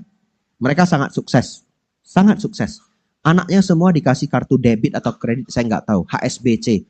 Pokoknya yang saya tahu, kalau ada dia makan gratis. Ya, dari kami SMP, dari kami SMA. Kita tinggal, bro, itu keluarkan HSBC. Nah, papanya yang bayar. Ibaratnya gitu ya. Papanya punya 4 anak laki-laki, pengusaha yang cukup besar. Gak ada yang bandel. 4 anaknya gak ada yang bandel. Dan apa yang saya perhatikan, sama kayak orang tua saya. The power of story. Setiap kami diantar pergi makan malam, papanya cerita. Jadi, kalau papanya masih sedikit kayak, ini nggak boleh ya, ini nggak boleh, tapi cukup jarang, 20%, 80%-nya story. Ya, itu yang bisa saya bantu Bu ya. Ya, saya tidak tahu bagaimana caranya mendidik anak. Saya nggak pernah mendidik anak. Ya, saya cuma tahu orang tua saya sukses mendidik 3 anak. Tidak ada yang bandel, semuanya jadi. Dan semuanya kuat, ya, tidak strawberry. Ya, power of story. Mungkin, papa saya sering ceritain masa kecil dia yang berat. Ya, ceritain aja. Ya, anak akan belajar itu kok. Jadi kita nggak bisa juga maksain anak, karena kan dunianya berbeda. Tapi ceritain. Dulu ya, kalau era mama ya, ini mau ngirim surat aja nunggu berhari-hari. Sekarang kamu tinggal chat begitu ya. Anak sekarang jadi nggak sabar. Kok dulu kita harus nunggu suratnya balik. Nah, tapi kamu belajar dari pengalaman mama. Jadi orang lebih sabar. Zaman sekarang udah bahkan terlalu cepat. Ya. Nah, diceritain. Saya pikir dia akan dapat sesuatu. Nomor 2. Magang. Nomor 2 adalah magang. Itu jawabannya. Ya, magang. Apa maksudnya magang? Kalau mau anak kita kuat, dia harus ikut orang yang kuat. Saya pikir nggak ada solusi lain. Ya, magang itu maksudnya apa? Magang itu adalah bahasanya sama, saya baca dari buku Robert Greene. Ya, dia salah satu penulis buku favorit saya. Magang itu adalah lapangan. Sebenarnya anak itu dikirim ke sekolah juga namanya magang. Di sekolah harus buat PR, harus dengerin guru, kan jadi disiplin, betul ya? Jadi kalau kita ingin anak kita kuat, jawabannya magang. Saya nggak tahu bagaimana Anda menerjemahkan magang ini. Tapi misalkan, kalau di keluarga kita, papanya misalkan punya usaha, suruh dia ikut papanya. Nah, magang. Jadi dia bekerja, jam 5 pagi sudah bangun dan sebagainya ya. Nah, dulu waktu saya kecil, saya seneng sama paman saya yang jualan grosir ikan asin. Ya, kalau liburan sekolah saya nginap di rumah paman saya. Saya ikut. Padahal dia juga kayak, beneran lu mau bangun jam 4. Mau ikut. Saya bangun. Jam 4 bangun. Ikut ke Seram, jual grosir ikan asin. Lalu paman saya kasih semua ilmu. Ya, padahal saya masih kecil banget. Kelas 4 SD. Dia kasih semua ilmunya. Jadi laki-laki harus rajin. Kalau nggak salah jangan takut sama orang. Sin yong pai teit. Selalu. Ya, saya bilang begitu. Sin yong itu bisa dipercaya. Ya. Mau sukses harus punya sin yong. Harus bisa dipercaya. Saya kelas 4 SD. Tapi saya magang. Ya, walaupun main-main lah ya. Pagi bangun. Ke Seram. Sudah bau. Ya kan bau ya. Ya, lihat karyawan kerja, serok-serok ikan asin, makannya dibeliin apa, harus makan apa, nggak bisa request. Kalau saya nggak mau ikut ke Seram, saya di rumah aja, ya mau beli apa bisa minta sama Akim. Cik Ami bisa request. Kalau ke Seram nggak bisa request. Nah, paman beli apa, ikut makan apa. Ya, pulangnya jalan kaki, masih kelas 4 SD. Ya, papa saya usaha tambak udang. Saya dari kecil ikut sampai hitam saya. Jadi saya kuat. Jadi saya berpikir bukan karena generasi apa. Kita selalu bisa magang di generasi apapun. Ya, istilah magang itu bisa apa aja. Anaknya suka komputer, main game seneng, kasih les programming. Programming itu sulit loh.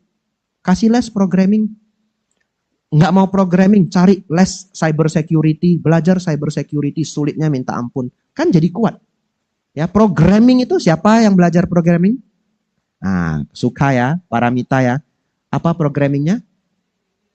Cyber security ya. Suka apa? Apa? C#. Oh my God, susah banget ya. Ya, selain C# apa? Java, Python. Oke, susah nggak? Susah banget ya. Ini orang tua ini nggak ngerti. Anda nggak ngerti programming seberapa sulit. Beneran sulit. Kadang udah dibaca atas sampai bawah masih bau bempek. Betul ya? Ulang lagi. Nah, itu jadi kuat. Nggak masalah generasi, Bu. Ya, cari magang yang tepat. Anaknya senang apa, cariin. Ya. Paramita cyber security-nya apa? Kuliah atau apa? Semester berapa? Sekarang masih cyber security. Red team, blue team, red team. Hati-hati sama Paramita ya. Anda harus baik-baik sama Paramita ya. Dia bisa kong tahu Anda.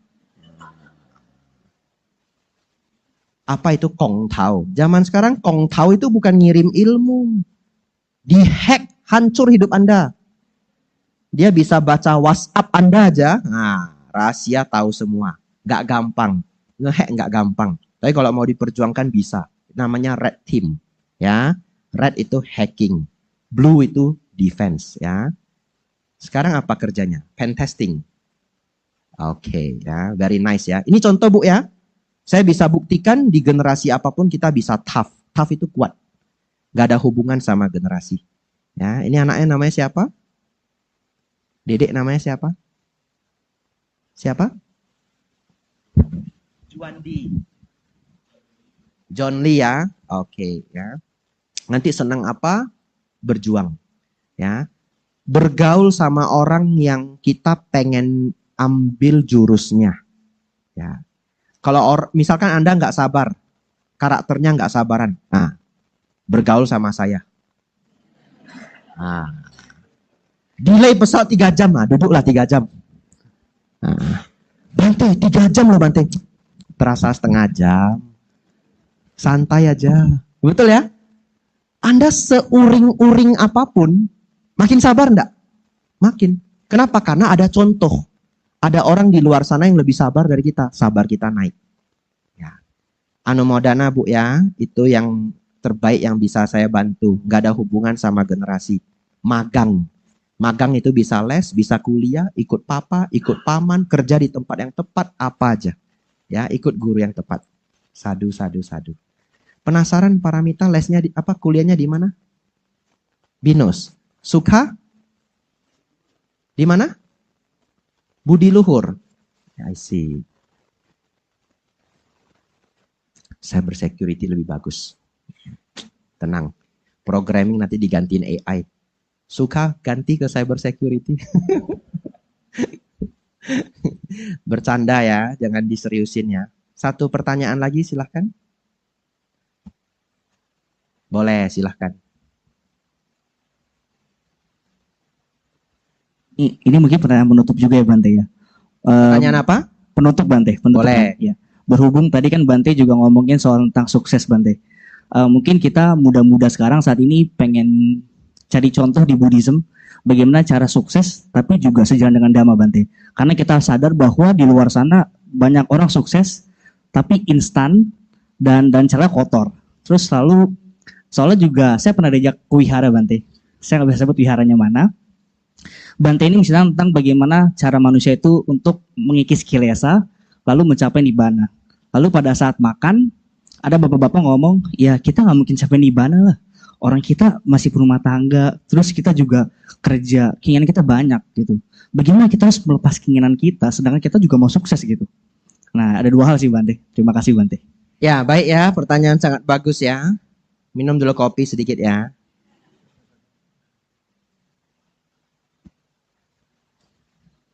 Tadi siapa yang dana kopi untuk saya? Ya. Kopinya nggak habis nanti ya. Karena kalau saya habisin nanti nggak tidur. Ya, sengaja nggak saya habiskan. Pertanyaan sangat bagus ya. Saya jawab pelan-pelan. Bapak Ibu fokus ya. Ini mungkin pertanyaan terakhir ya. Mau pulang jam berapa? Sebentar lagi ya. Nanti Bapak dimarahin orang jam 10. Bercanda ya. Ada yang pengen pulang, ada yang pengen lanjut. Saya paham ya. Tapi baik. Kalau nanti Anda sangat semangat, ya mungkin 1-2 pertanyaan lagi beneran close. Tapi kalau yang udah mau pamit, silakan pulang dulu, enggak apa-apa. Ya Anda mungkin punya janji. Namaskara Sang Buddha, terus pamit, enggak apa-apa. Tapi paling maksimal 3 pertanyaan lagi beneran maksimal. Ya, karena saya lihat beberapa sudah cukup lelah. Lanjut ya. Ko siapa namanya ko? Ini ko siapa namanya? Ko Dedi. Dedi ya? Oh ya, baik. Biar hafal aja kok. Nggak ada apa-apa ya. Biar hafal aja.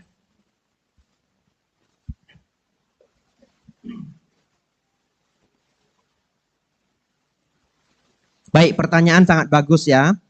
Saya jawabnya mundur. Jadi saya jawab dulu pertanyaan dari pernyataan Bante tersebut. Umat Buddha itu ya tidak mungkinlah mencapai nibbana. Jawabannya yang pertama kita harus tahu keinginan itu ada 2. Yang pertama adalah keinginan yang disertai kotoran batin. Namanya tanha. Ya. Yang kedua keinginan yang dengan niatan baik. Namanya adalah canda. Ini bahasa Pali.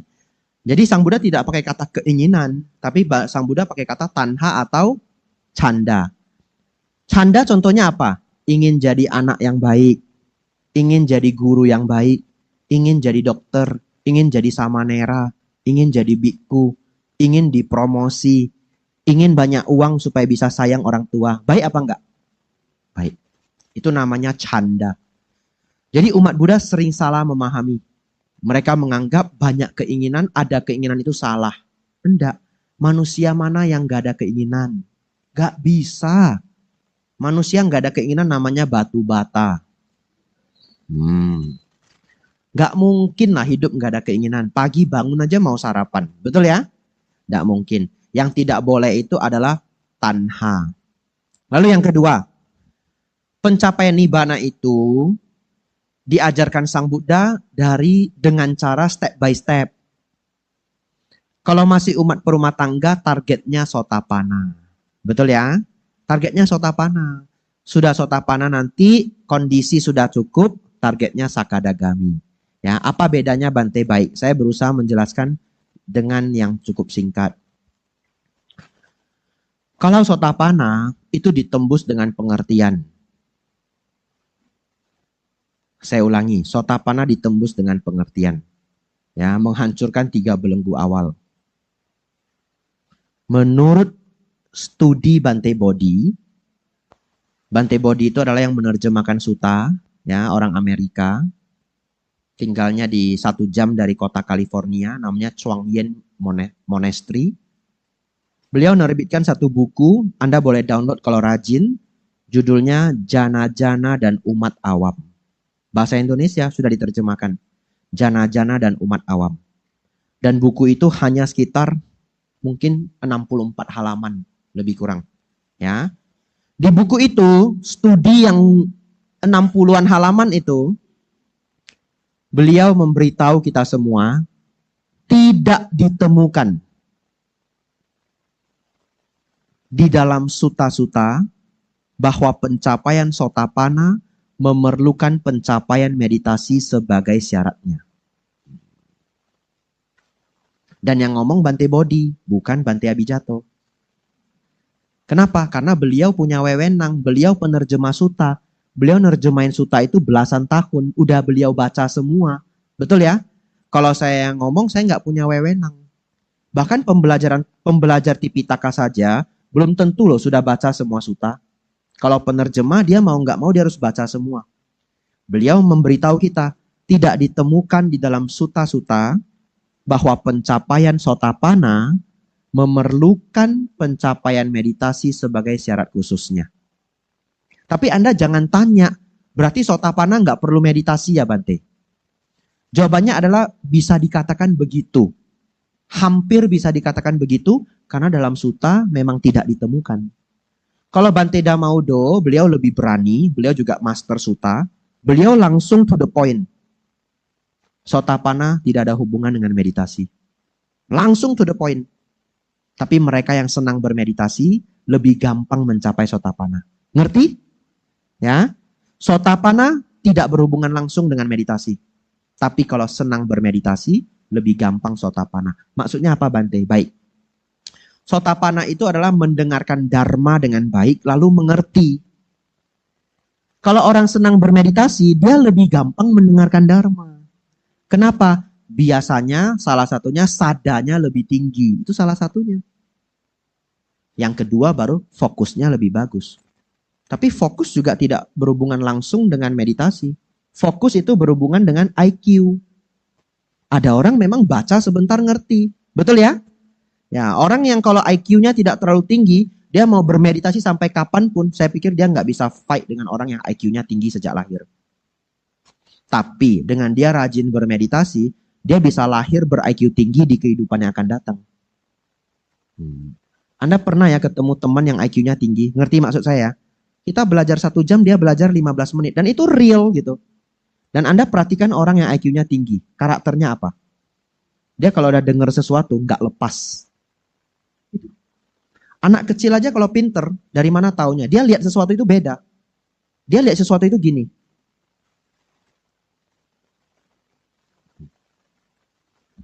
Saya kalau ngajar umat, dia liatin saya begitu intens. Dan mata dia kelihatan dia mengerti. Saya tahu kok ini orang pinter. Orang pinter itu nampak. Dan ini bukti. Spend attention. Spend attention itu kemampuan seberapa lama kita fokus. Itu adalah bawa lahir. Meditasi bisa mengembangkannya. Begitu ya? Baik. Oleh karena itu, Sotapanna itu ditembus dengan mendengarkan dharma.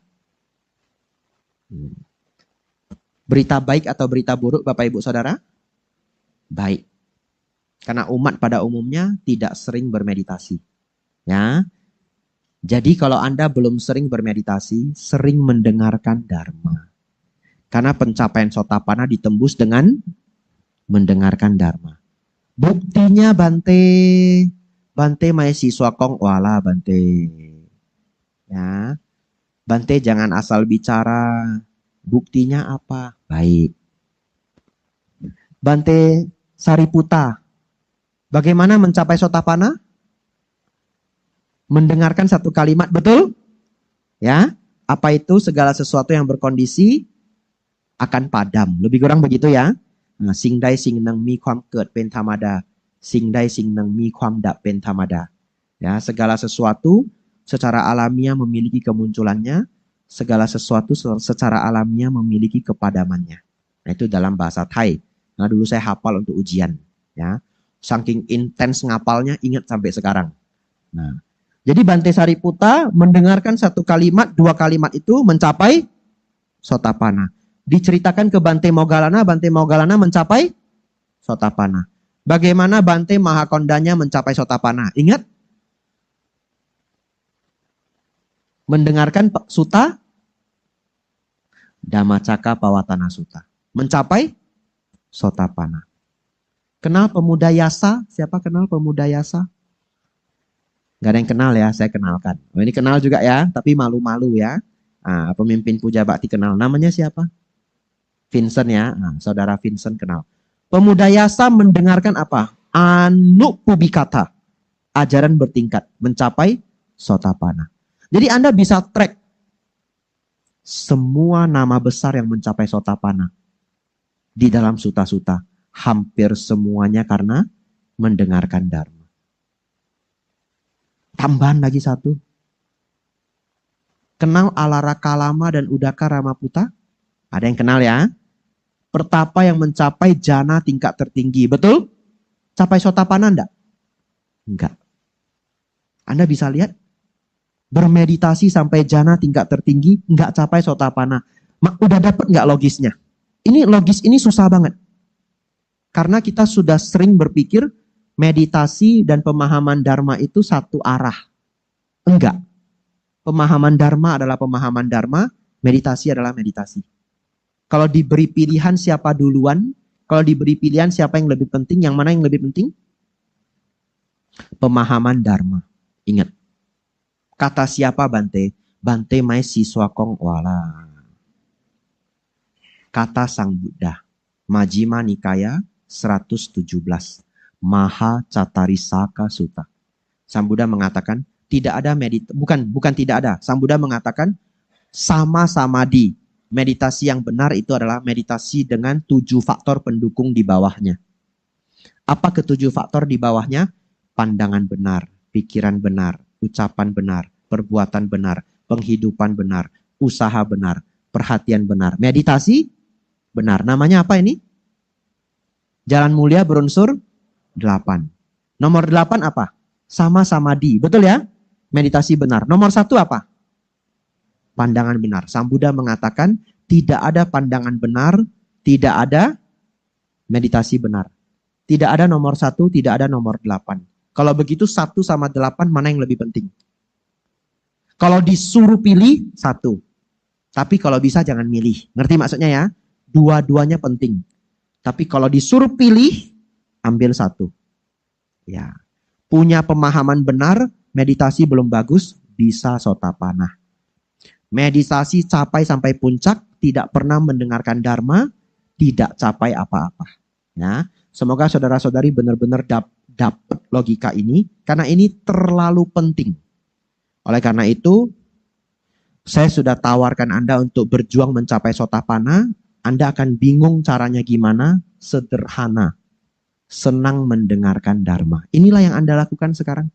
Ya, perjuangan mencapai tingkat Sotapanna. Sotapanna itu tidak sulit. Ya, entah kapan nanti di sini boleh, di online boleh, Anda cari pelajaran saya 10 Samyojana. Ya, di situ jelas banget saya babarin kenapa seseorang disebut Sotapanna. Tadi pertanyaan Sukha ya. Ya, apa pertanyaannya tadi? Saya bahkan lupa sama pertanyaannya. Kiat-kiat sukses Bante dalam Buddhism. Aduh, Bante. kok jadi Sotapanna ya? Berarti Sukha harus ikut saya ke Mendut. Waduh. Baik. Karena saya menjawab tudingan umat tidak bisa capai Nibbana ya. Ya. Jadi pencapaian Nibbana itu step by step. Sotapanna dulu, lalu Sakadagami, Anagami, Arahat. Lagi pula. Kalau sudah mencapai Sotapanna, pasti mencapai Nibbana. Maksimal 7 kehidupan. Artinya umat bisa nggak capai Nibbana? Bisa. Jalani stepnya. Ya, saya sudah jawab pertanyaan perihal itu. Lanjut. Bante, banyak anak muda, Bante. Ini beneran pertanyaan terakhir lah ya. Udah 7.45. Pokoknya jam 8 kita pulang ya. Ya, kalau nanti pertanyaannya belum habis jam 8, satu terakhir. Bante, banyak anak muda di sini, bagaimana kiat untuk sukses? Baik.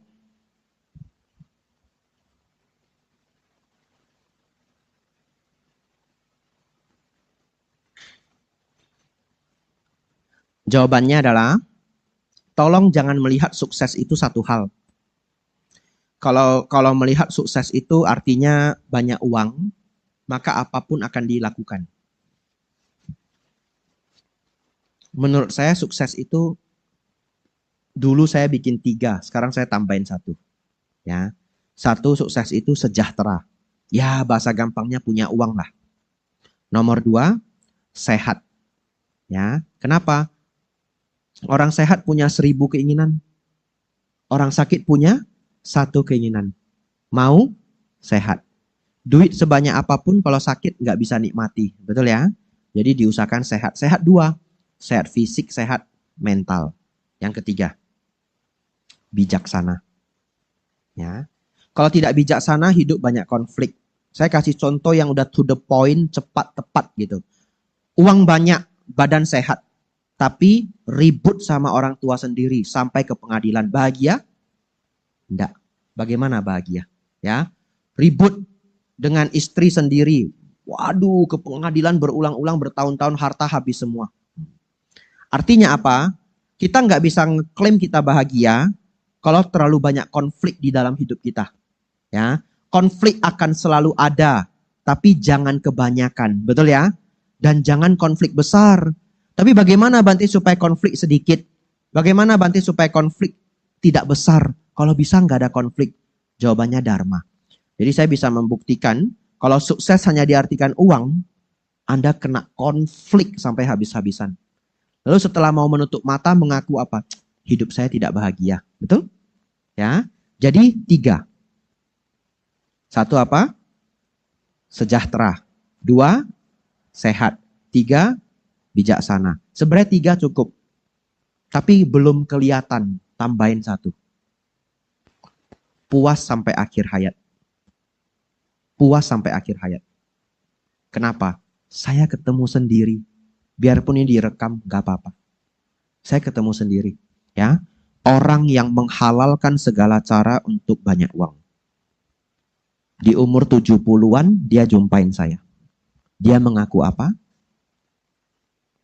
Sangat takut mati. Sangat takut mati. Naik bus tidak berani. Naik pesawat tidak berani. Sangat takut mati. Bahagia atau menderita Bapak Ibu? Menderita. Kalau sukses itu kan bahagia terus. Betul ya? Menderita seminimal mungkin. Jadi sebenarnya orang yang rela berbuat jahat untuk kaya raya, apalagi yang jahatnya ekstrim ya. Kalau orang ini jahatnya ekstrim. Jahatnya ekstrim. Ya, kriminal tingkat tinggi. Kriminal tingkat tinggi, saya sampai nggak tega jelasinnya. Saya nggak cerita kalau berbisnis curang atau nggak bayar pajak, nggak bahas itulah. Ini yang benar-benar jahatnya high level, lebih dari narkoba. Saya nggak bisa jelaskan, Anda pikirkan sendiri kejahatan lebih dari narkoba. Judi Bante, enggak. Judi itu bahkan legal di Amerika. Ngerti maksud saya? Ini yang ekstrim. Ekstrim banget. Ya. Ketika dia mau meninggal, takutnya setengah mati. Oleh karena itu saya bisa membuat rumus. Kita bisa ambil rumusan. Kalau orang ada kejahatan dalam hidupnya, demi dia sukses, ketika tua, sedikit jahat, sedikit takut. Ya, menengah jahat, menengah takut. Banyak jahat, banyak takut. Ya, kalau dia sudah sukses, senang belajar dharma, rasa takutnya bisa terkikis. Ibarat air garam ditambahin air, ya. Itu kalau bukan kejahatan besar. Ya, itu kalau bukan kejahatan besar, dia nggak pernah menyakiti orang gitu ya. Ya, berbisnis agak curang atau pajak tidak bayar full apa, ya itu sangat sulit lah mencari bisnis yang murni 100% tidak ada celah. Ya. Tetapi bukan kejahatan, ya. Bukan pencurian organ, ngerti maksud saya ya? Ya, baik. Nomor 4 adalah hidup yang minimal penderitaan sampai akhir hayat. Nah, kalau orang mau dapat 4 poin ini semua sempurna, jangan mengandalkan hal buruk untuk menjadi kaya. Ya, orang yang berbisnis, bisnisnya itu bisa ilegal. Ya, bisnis ilegal tidak harus jahat. Malsuin brand kan nggak nyakitin siapa-siapa. Anggaplah begitu ya. High quality juga. Produknya persis sama high quality, cuma dia jiplak brand. Misalkan begitu ya. Anda bikin bolu, saya jiplak. Barang saya premium semua, 1:1. Ya, karyawan Anda saya ambil 2 orang. Sama semua. Jahat, sedikit jahat. Tapi kan orang nggak celaka ya. Itu pun ada dampaknya. Pas razia bisa tidur nggak? Ngerti maksudnya ya? Cuma sedikit jahat, sedikit gelisah. Menengah jahat, menengah gelisah. Banyak jahat, banyak gelisah. Anda atur sendiri. Ya, atur maksudnya bukan bikin jahat ya. Paham maksud saya ya? Ya, susah juga ngajar dharma ya.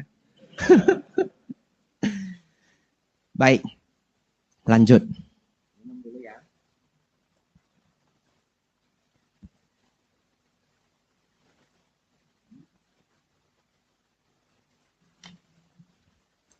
Sepertinya saya bahas sudah kepanjangan.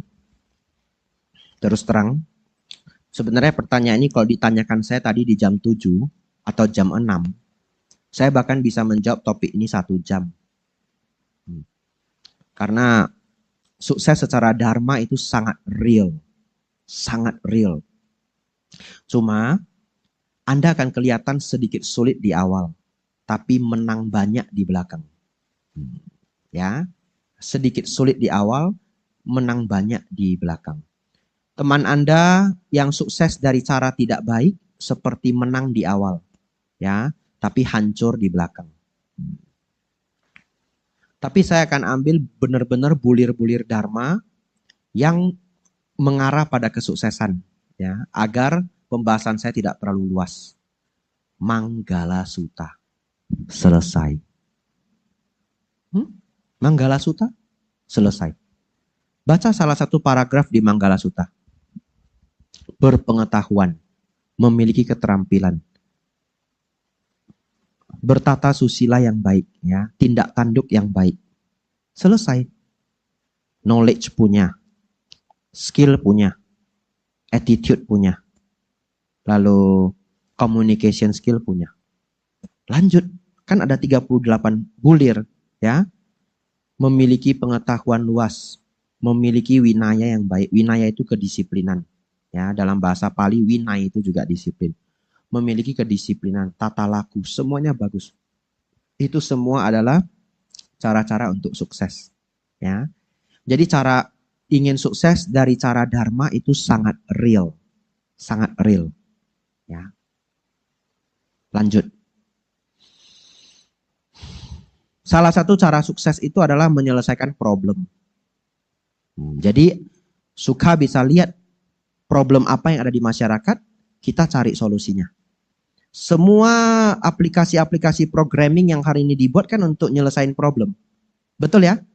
Dan Buddhis itu karuna. Apa itu karuna? Bantu orang. Betul ya? Itu Buddhis banget. Jadi sekarang jago cyber security. Jago. Saya putuskan. Saya mau kerja di hospital terbaik di Singapura. Nah, gaji super tinggi. Jagain rahasia klien. Keren ya? Ya. Atau cari lagi yang lebih bermakna. Saya mau cari institusi yang dampaknya luar biasa untuk kehidupan manusia. Dan saya mau jagain company mereka. Maka ketika kita kerja, kita happy. Karena kita merasa kita kerja sambil berbuat baik. Ini contoh ya. Jadi menjadi sukses dengan cara Buddhis itu sangat real. Sangat real. Nah, hanya Buddhis itu pakai bahasa-bahasa kuno. Padahal Sang Buddha itu udah kasih semua jurusnya. Kita baca buku-buku self-help ya, buku-buku self-improvement zaman sekarang.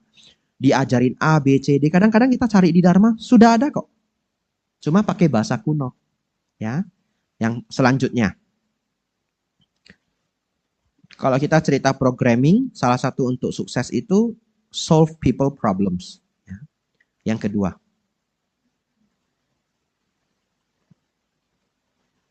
give something to people. Nah, itu meta. Ya, bagaimana membuat orang happy. Kenapa? Menjadi kaya itu, sukses kan, kalau anak muda bilang sukses sih, pikirannya cuma kaya, gak ada yang lain gitu.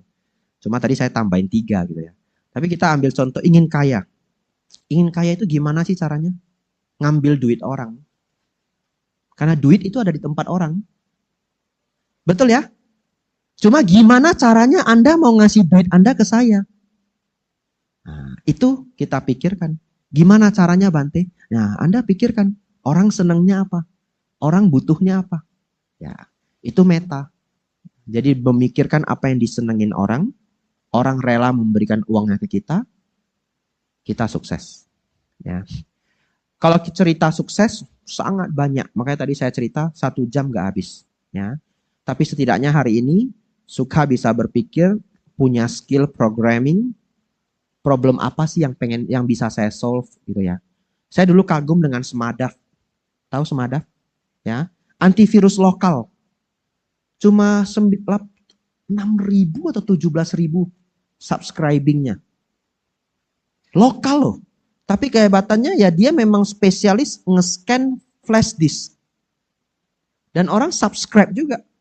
Orang-orang yang jadi guru sering bolak-balik flash disk dengan muridnya, mau nggak mau subscribe, mereka bayar.